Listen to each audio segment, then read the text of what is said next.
we're still talking about the terrorism index that Nigeria has found itself on. Apparently, globally on that index, we're number 6, even though this particular one says that we're number 2. And like I said, it's open to debate. Like I was talking about brain drain, because it seems to be a thing now in Nigeria. Brain drain for lecturers, brain drain for medical staff, brain drain for teachers, brain drain for, even now, our soldiers. How can we win a war if there's also a war happening in our minds? Well, in the battlefield, 2 things are involved. You are in the battlefield to fight and reunite with your family. One of the problems I've also identified with our military is operational error. Sometimes the deployment strategies made us to lose a lot of men in the battlefield.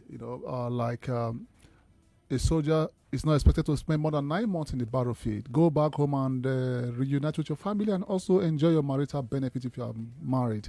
But this time around, we see some soldiers spending 3 years, 4 years in the battlefield. Like my own younger brother spent 4 years in the Northeast. Wow. And when you look at this deployment strategy, it's highly demoralizing. Psychologically, it's demoralizing. Physiologically-wise, it's also demoralizing.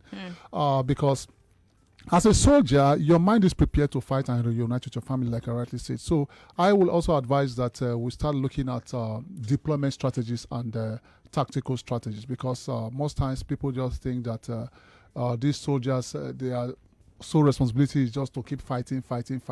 No, the battle begins from the mind. If your mind is not even prepared, even if you are in a Tucano jet, you can just even take a departure once the enemy firepower comes.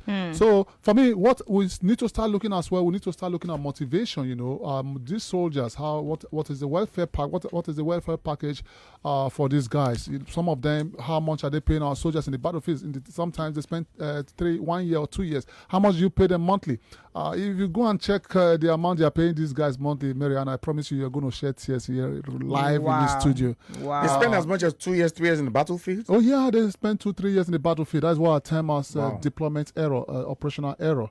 It's also a tactical error. Wow. Because if the enemy attack comes, the first thing that comes to your mind, hey, I don't know when I'm going back home. True. That is why you see most times our soldiers are withdrawing from this enemy firepower. The soldiers, you're not supposed to withdraw from any enemy firepower. You're supposed to engage the enemy with fire and fury. So you don't need to withdraw. Each time you withdraw is not a crime in the battlefield. Okay. Because when you look into the phases of war, attack is part of the phases of war. Retreat is also part of the phases of war. The reason why you retreat is for you to go and recoup and come back. But we retreat and not come back again. Maybe it's further notice. Retreat and jackpot. So the reason why we also retreat and jackpot, why we not that the military are not competent enough, but these are some of the errors in the Nigerian military, especially the Nigerian army. Okay. They need to look into the deployment strategy.